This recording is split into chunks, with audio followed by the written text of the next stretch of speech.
포커스 렌즈, 독수리 연습, 팀 스피릿, 키리졸브, 그리고 을지 자유의 방패. 한미동맹의 역사가 긴 만큼 이것의 역사도 굉장히 길고 이름도 다양한데요. 바로 한미연합연습입니다. 이제 곧 있으면 후반기 한미연합연습인 을지 자유의 방패 연습이 시작되는데요. 포커스 렌즈부터 을지 자유의 방패 연습까지 한미연합연습의 역사를 우리가 한눈에 알기 쉽도록 딱 정리해드릴게요.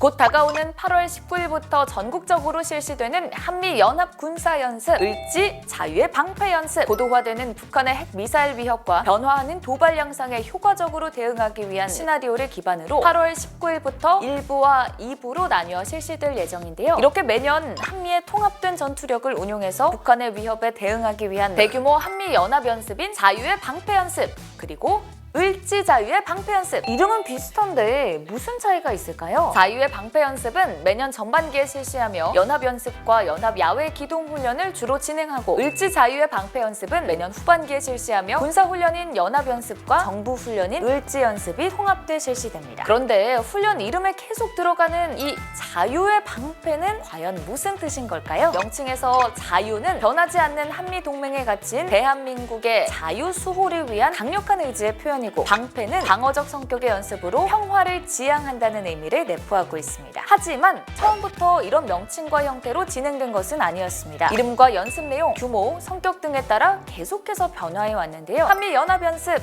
어떻게 변화되었을까요? 가장 먼저 실시된 한미연합연습은 1953년 한미 상호방위조약이 정식 체결된 이후 1954년 실시된 포커스 렌즈 연습입니다. 주한 미군사와 유엔사가 주관한 포커스 렌즈 연습은 6.25 전쟁 이후 다시 우리나라에서 전쟁이 발발할 것을 대비해서 실시된 군사 연습인데요. 현상 유지와 방어 성격이 강했습니다. 1969년에는 기동성을 크게 강조하는 방향으로 훈련의 성격이 바뀌었는데요. 이름 역시 포커스 레티나로 변경하게 됐습니다. 북한의 위협에 얼마나 신속하게 대응할 수 있는지를 보여주고자 했답니다. 이와 비슷한 시기인 1968년 북한의 전면전에 대비한 정부 연습이 시작됐는데요. 이게 바로 을지 연습. 최초에는 태극 연습으로 명명됐지만 1969년에 명칭을 바꿨습니다. 이후 북한의 지속적인 도발에 대응하고 국가 총력전 태세 확립을 위해 포커스 렌즈 연습과 통합하며 을지 포커스 렌즈 연습이 탄생하게 됐습니다. 이와 별도로 야외 기동 훈련 형식의 훈련도 실시되어 왔는데요. 1961년부터 실시된 소규모 비정규전 훈련은 실제 훈련장에서 행동 절차를 익히고 연합 작전 수행 능력을 숙달했습니다. 이후 1970년에는 후방 지역 방어 훈련을 추가하며 1975년부터 한미 연합 비정규전 훈련으로 발전해 독수리 연습이란 명칭을 사용하게 됐습니다. 이후 1976년에 팀 스피릿이란 명칭의 훈련을 추가로 실시하게 됐는데요. 팀 스피릿 훈련은 휴전선 인근까지 기동하며 특수전, 생화학전, 핵전쟁에 이르기까지 모든 가능성을 염두에 둔 한미 양국 최대의 야외 기동 훈련입니다. 최초에는 연합 상륙작전으로 시작했지만 연합 해상작전, 야전 기동 훈련, 공수 낙하 훈련, 각종 지원작전 훈련, 그리고 핵폭격 모의 훈련 등 훈련의 규모가 점차 확대되며 1993년까지 약 18년간 한미 양국의 군사적 역량 향상에 큰 역할을 했습니다. 1994년 이후부터는 한미연합 전시증원 연습으로 대체돼 실시했는데요. 한반도 유사시 미국 본토에서 우리나라로 파병될 미군 증원 병력과 전쟁 물자를 받아 전투 지역에 신속하게 배치하고 이들에 대한 우리 군의 지원 절차 등을 익히는 훈련으로, 이러한 일련의 절차들은 대부분 컴퓨터 시뮬레이션을 통해 모의로 실시됐습니다. 이렇게 수많은 변화를 거쳐온 한미연합연습은 2002년부터 본격적으로 전반기와 후반기로 나누어 실시하게 됐는데요. 한미연합 전시증원 연습과 독수리 연습을 통합한 한미연합 전시증원 및 독수리 연습은 전반기에, 을지 포커스 렌즈 연습은 후반기에 실시하며 현재와 같은 연합연습 체계로 정착하게 됐습니다. 특히 2006년에는 우리 군에 대한 전시작전 통제권을 미국으로부터 우리나라로 전환할 것에 대해 양국 간의 합의가 이루어졌는데요. 이에 따라 지금까지 미군의 주도하에 우리 군이 참여하던 방식에서 우리 군 주도, 미군 지원 아래 전구작전 수행 능력을 키워나가는 새로운 연습 개념을 정립하기로 했습니다. 이러한 전작권 전환에 대비한 연합 전투 준비 태세 유지를 위해 2008년부터 연습 내용을 변경하고, 연습 명칭 역시 전반기는 키리졸브 및 독수리 연습으로, 후반기는 을지 프리덤 가디언 연습으로 변경됐습니다. 이후 2019년에 독수리 훈련은 종료됐고 키리졸브 훈련은 동맹 연습으로 축소, 프리덤 가디언 연습은 후반기 한미 연합 지휘소 훈련으로 명칭 및 훈련 방식을 변경해서 시행 시행하게 됐습니다. 그리고 지난 2022년 정부 연습과 재통합한 한미연합훈련이 재탄생하게 됐는데요. 바로 을지 자유의 방패연습. 시뮬레이션을 활용한 대규모 지휘소 훈련으로 보관됐으며 뒤이어 2023년 전반기에는 동맹연습 대신 자유의 방패연습으로 명칭을 변경하며 지금 우리가 알고 있는 명칭과 훈련의 형태로 자리 잡게 됐습니다. 우리 군은 이렇게 체계적으로 발전한 한미연합연습을 통해 숙달된 대응 능력과 전반적인 대비태세를 갖추고 총력전 수행태세를 점검, 향상시켜 나가고 있는데요. 앞으로 새롭게 등장할 전장 양상과 국제정세에 발맞춰서 차근차근 발전해 나갈 계획이랍니다. 생각만 해도 벌써 든든한 것 같은데요. 오늘 소식도 유익하셨다면